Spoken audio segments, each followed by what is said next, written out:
What's going on, everybody? Welcome to the Nightmares Podcast, where we talk about all things horror, whether it be television shows, movies, music, arts, video games, whatever the fuck we feel like talking about. That's what we're going to do. So I am here with the usual suspects. Zach, I don't have my shark onesie on right now. Smith? That one was better than most. I'm not going to let you intro if you're going to come up with shitty names. Like, come on. Like, Zach the Z-Man Killer. Zach the, I don't know, fucking the German. I don't give a fuck. I mean, Jesus Christ, do something. Not so basic or shitty. What the fuck is the matter with you? Also, Zach, you're whack.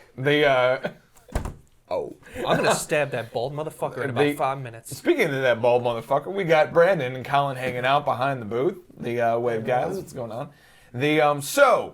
We are talking about, as a continuation of our favorite opening scenes of horror movies, we're now going to do our favorite endings of horror movies. We did the openings how many weeks ago? I don't know, a couple weeks ago. I don't know. Couple? Yeah. Oh, okay. I don't know, maybe a month ago or so. A month ago? Yeah, right around there. So, Okay. Did we ever do them? No, we did it. Okay, good. I want to make sure that I talked about The Ring. Okay, yeah, that's right. And I talked about Jurassic Park. So, that being said, we are going to let Zach go first because he was busting my chops about my opening nickname for him. So, go ahead, Zach. You're a piece of precursor shit. I know. So, yeah, this was tough because I'm like thinking about endings. I'm like, I couldn't really think of any like major notable ones off the top of my head for a while. But when I was thinking back, one that I fucking loved and made me super excited as a kid was what's it called? Jason Goes to Hell, believe it or not. And it's all because of that one shot of Freddy grabbing Jason's mask at the end. I remember because that was before fucking Freddy vs. Jason came out. I'm like, so. I'm sorry, what was that again? Stupid. But yeah, I mean, hell, when I was a kid, I still enjoyed Friday the 13th Part 9 and whatnot. I mean, Jason was barely in it, but at least he was in it compared to Part 5. So yeah. But that ending, I was like super excited. I'm like, holy shit, yay, we're finally getting Friday the 13th, Freddy vs. Jason or something like that. Cool. We did. It was good. But, yeah, that's like the one big ending I could truly think of when it came to my favorite endings. Everything else, it's like, yeah, I like the endings. They're cool endings and stuff like that. But there's no like real big endings in horror. Horror specifically. It's like you can only triumph over the slasher killer so many times before it starts feeling like the same. Yeah, it's like, because I mean, when I saw the first, because here's the thing, I watched the Friday the 13th movies out of order. Like my first one was Part 7, so when I saw Part 1 finally, I was just like, oh, okay. Because I know that ending like shocked the shit out of everybody. I think my first one was actually the first one. Really? Yeah. Yeah. The first one was one of the last ones I watched. I believe, let's see, it was Part 7, Part 8, Part 9, Part 10, Part 3, Part 1, Part 2, Part 6. Yeah, it was just a random clusterfuck of order. Actually, I accidentally lied. My brother showed me Jason X maybe about a year before I saw the first one. Gotcha. Nice. That's the space one, right? Yeah, but I didn't realize that was part of a series when he showed it to me. So. Yeah. The only slasher movie, the only slasher series I watched in order from first to last was Nightmare on Elm Street. That was the only one I know I watched, start to finish. I saw 3 before the first one.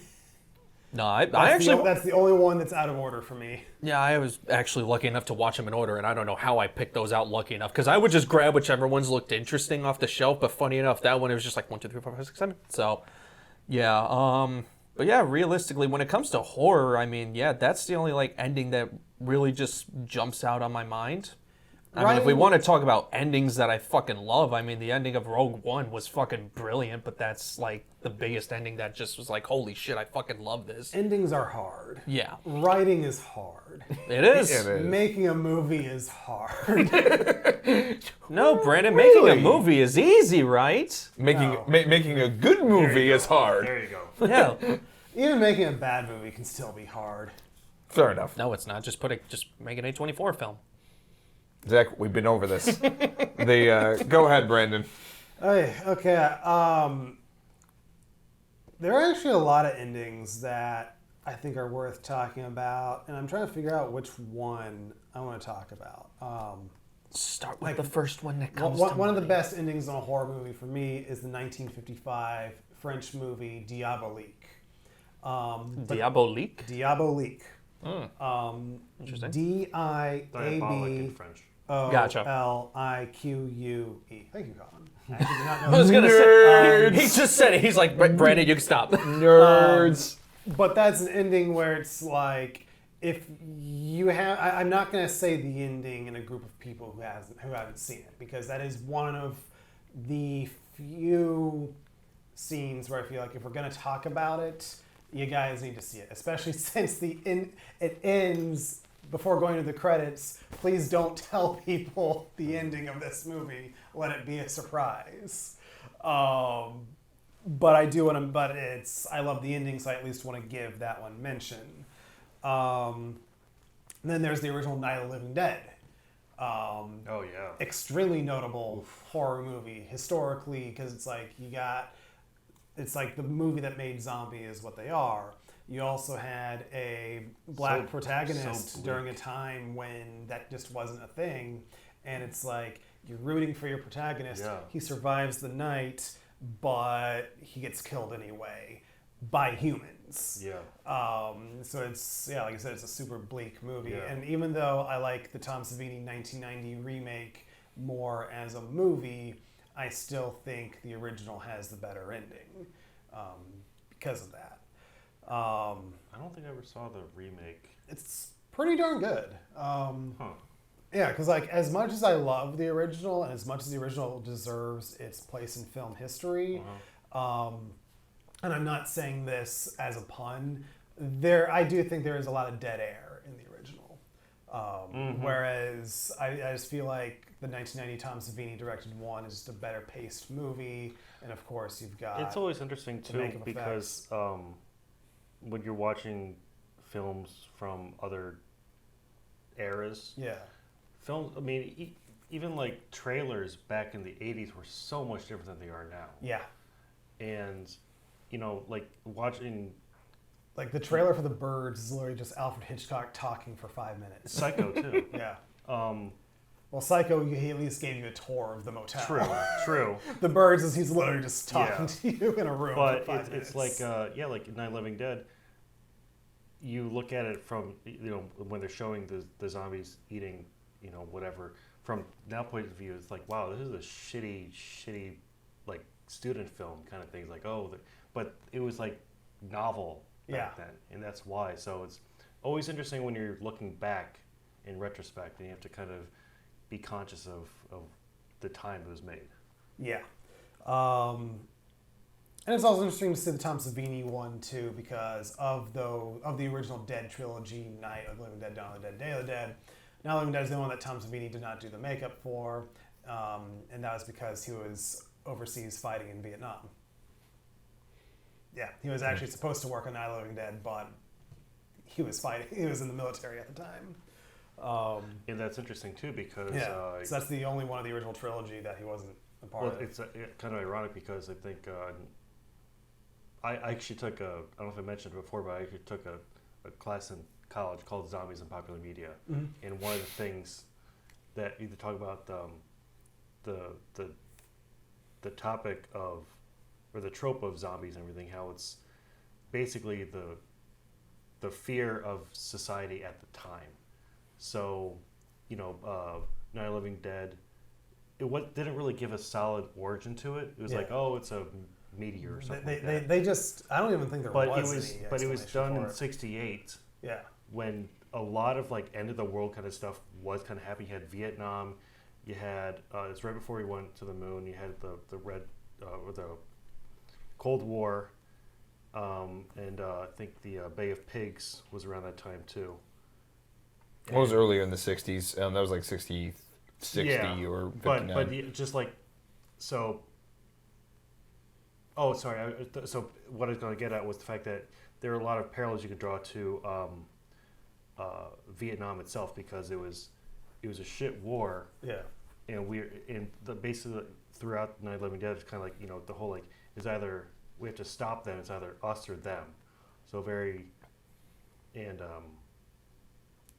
so it's just funny how it has parallels to Vietnam, where it's like you're killing other people just so you can survive, because they're gonna get it's either us or them. So So was that it? That's it. Awesome. The so I had a few different ones. Most of them decently happy, happy and cool. Although my bleakest one is Cabin in the Woods.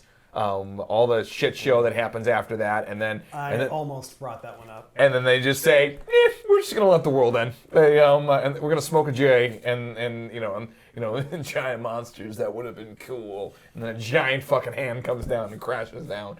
I think one of my favorites too from growing up was Jeepers Creepers 2, when he has the creature, up and the teenagers come to visit him, and he's sitting in the chair, and and he's like, how he awakes every 23 years, and he's like, how much time do we have left? He's like, about 1 minute and 30 seconds, or whatever the hell he says, and everything else with his gun about to. I think it was like a couple of days, give or take. Yeah, and it was a really, really cool ending. And I'm like, it's just one of those things of, it never ends. It's a never-ending cycle of 23 years, and it keeps going and keeps going and keeps going. A little bit of dread there, but a really, really cool ending, and it stuck with me. The other one I love, just because of the visuals and what happens with it, is the end of Jason X, where he gets launched out of the fucking spaceship and then lands in Crystal Lake. That was just funny. It is. It's fun. It's fucking memorable. And then the mask goes down, and then you're like, oh, this is fucking cool. And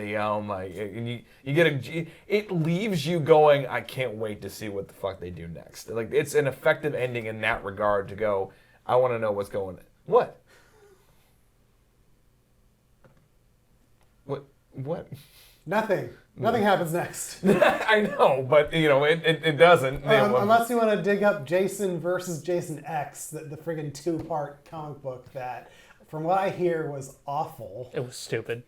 What are you gonna do? But is it disappointing that nothing happens next? Yes, but it still makes you excited about watching more Jason, and watching more of the Friday series. But and I think my number one favorite, and I'm feeling some eye rolls on the way, but one of my favorites is the Final Girls.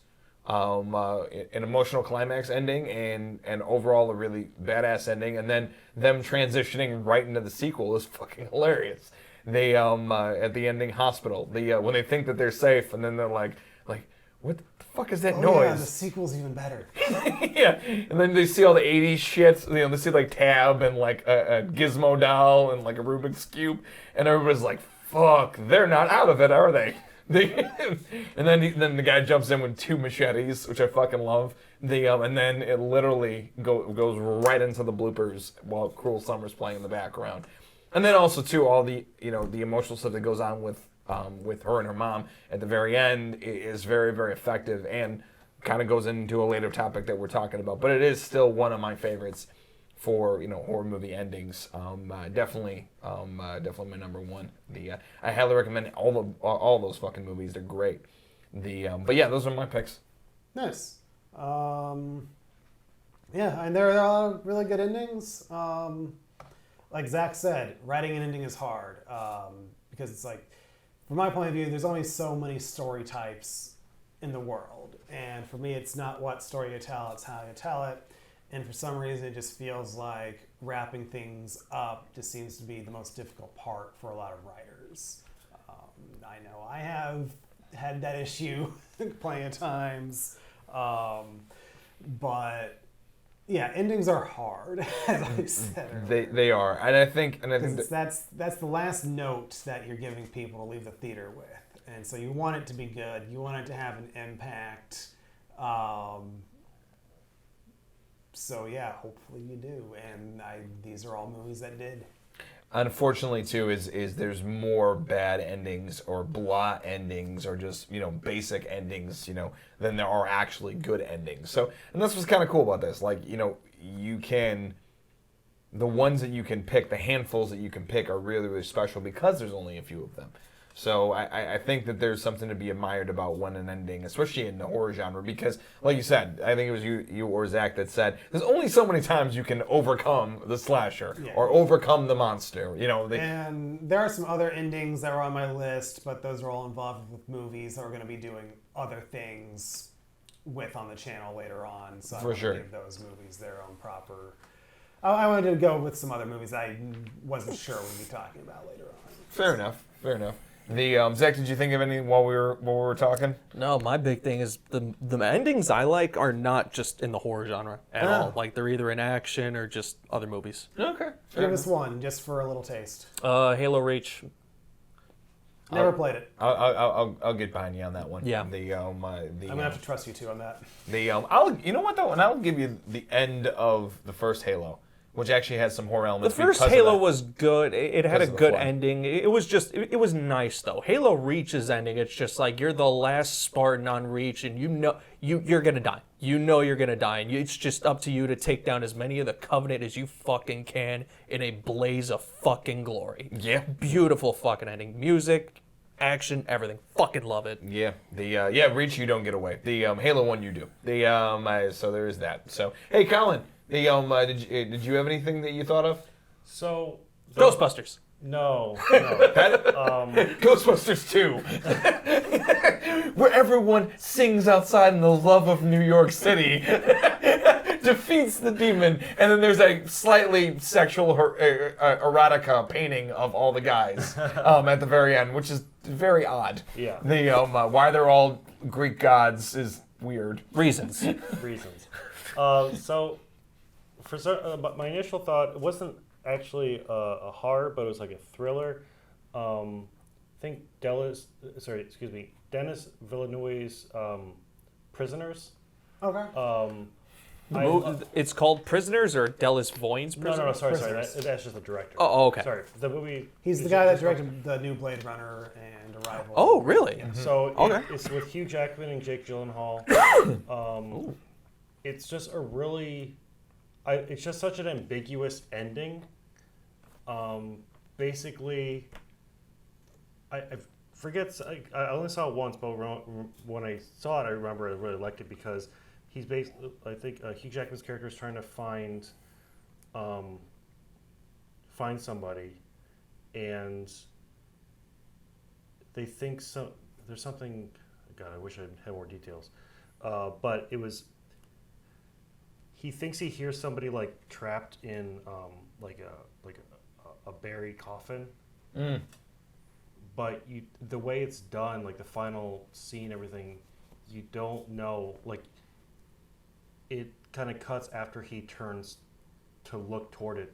So it's basically Sorry. what I think. So it's been a while since I've seen the movie too, but I've seen it a couple times. But from what I remember, so Jackman actually ends up getting buried himself in this isolated thing, and it's Jake Gyllenhaal's character who's trying to find him. And there's this little whistle that's in the coffin that Hugh Jackman is blowing. But you don't know if it's like the wind or something. It just shows Jake turning around, and then it ends. Yeah. Mm. So I just thought that was, I really like that ambiguous because you don't really know what happens. Kind of write your own. But as far as like, I guess it's one of my favorite movie endings that I've seen.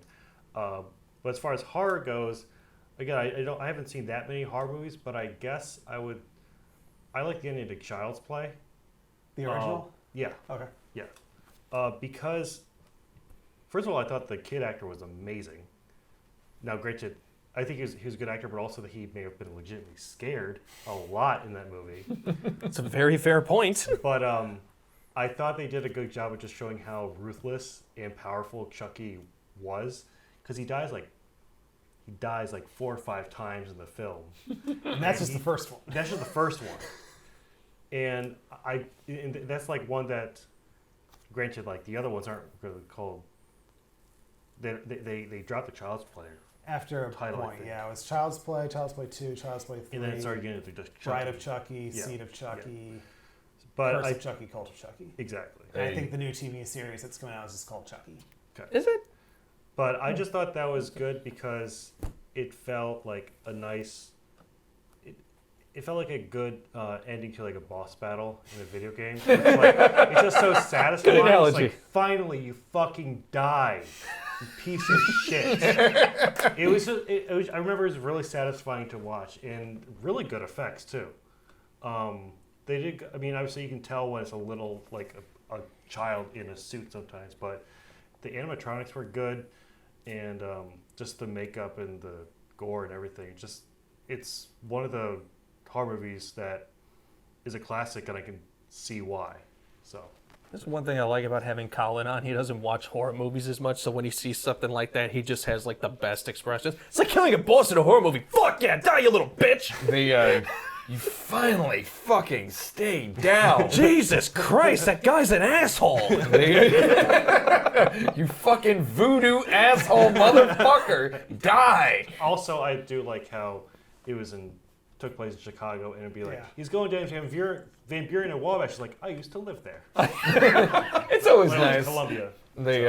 It's always nice when you see that. And then I thought of one more because it was really ominous. Is the end of The Omen, where he goes off with the guy, and like, I was like, yeah, he's gonna get into position. I mean, it happens kind of in the sequels, but like he gets into positions of power, and it's super fucking ominous because evil won at the end of that. There wasn't really a good at the end of it. Like, I mean, it's just going to continue, and you've now, and a demon has now infiltrated, The Antichrist. the Antichrist has infiltrated parts of our society, major parts of our society. Yeah, it's Gregory Peck gets killed trying to save the world from the Antichrist, and the Antichrist grows up to become Sam Neill. Yep.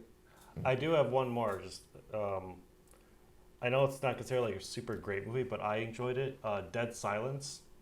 Actually, never saw it. The ending is pretty good, and actually, there's a couple different versions think, of the ending. I think it was done or written or produced. It has similar feelings to Saw. I think James Wan directed it. He did. I think so. Really? He did. But I like, even though you could argue it's like, oh, what is cheesy reveal? I thought it was a cool reveal, seeing that. So spoilers.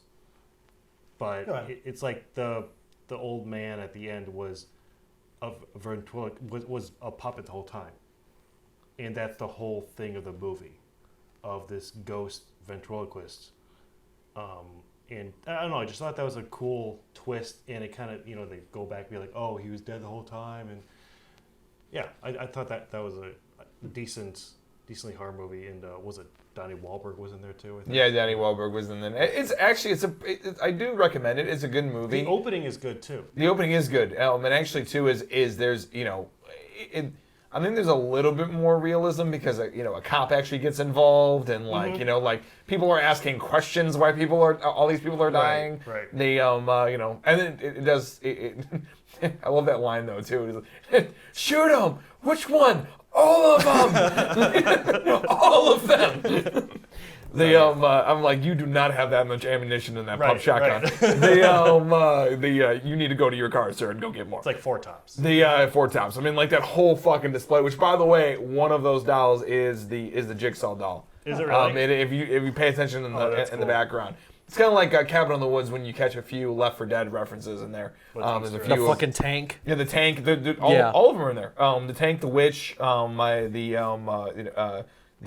I only remember hearing about the tank. There's all 4 of them. I could definitely see the witch, but Yeah, they're supposed to be. All of them are in there. If you pause it and you really look in there, like it's. It does the wide. Yes, correct. Okay. Because there was supposed to be a crossover between the two of them. There was supposed to be that last little level. One of the levels in Left 4 Dead was supposed to be the whole facility underground. But it never came through. But it was supposed to be a level in Left 4 Dead. They kept the monsters in there because they needed to fill out those cubes. Pretty much. there was a lot of cubes There to was a fill. lot of cubes. And there's also there was a giant. There's a 50-foot woman, and there was also clan members in there too.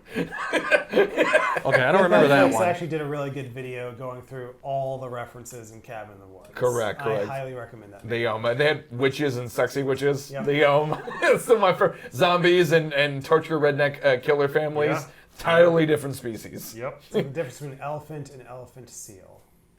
Yeah. That's the line from it. Kind of. He had the conch in his hand. Any final thoughts? Squirrels? I agree with Brandon, which is that endings are fucking hard, and it's really cool when you find one that's actually really good and it's special. It hangs with you. So I agree with him. Sorry, more horror movie endings don't jump out to me. It's just... But you had one. You did have That's one. what counts. Oh yeah, I mean, well, it was kind of for personal, just like oh my god reasons, but still. Dave, those are the best reasons. Colin, final thoughts? No. All right. My final thought is I'm going to end this podcast. Thank you for watching and listening to this episode of the Nightmares podcast about our favorite horror movie endings. You can watch and listen to all of our previous episodes of the Nightmares podcast on this YouTube channel or wherever podcasts are available. Also, be sure to check us out on social media at Midwest Horror Network on Facebook, Instagram, YouTube, and Slasher. And of course, if you are watching this on YouTube, if you could be so awesome to stab that like button, smash that subscribe, and click that little dingy bell to be notified every time we drop amazing content right here on MHN. And hey, if you've already smashed that share button, go ahead. And hey, if you've already smashed that subscribe button, go ahead and smash that share button. That'd be fantastic. And hey, in the comment section below, let us know what your favorite horror movie ending is. Thank you so much, and we'll see you next time on the Nightmares Podcast. Bye, guys.